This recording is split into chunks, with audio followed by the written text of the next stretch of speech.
அது பேனாசலம் அமைப்புக்கு எதிராக கருத்து கணிப்பு கூட்டத்தில் அண்ணன் சீமான் பேசிய 3 நிமிட பேச்சு. 3 நிமிடம் டவுசர் நனைஞ்சிருச்சு. அன்னைக்கு காயப்பட்ட டவுசர் அப்புறம் போடவே இல்லை. ஜெர்மன் போயிருக்கு பேண்ட்.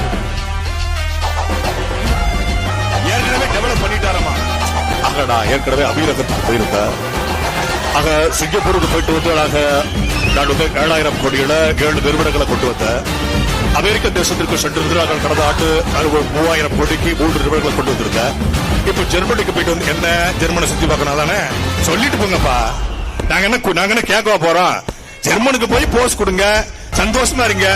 உலகத்திலேயே பேட்டரியில ஓடக்கூடிய சைக்கிளை மிதிச்சு ஓட்டின ஒரே ஆளு நம்ம அப்பா தான். எடுத்த நாள் முதல் இந்த நாள் வரை வண்டியை விடவில்லை, வாடகை தரவில்லை. ராமசாமி என்ன ராமசாமி எப்படி இருக்க?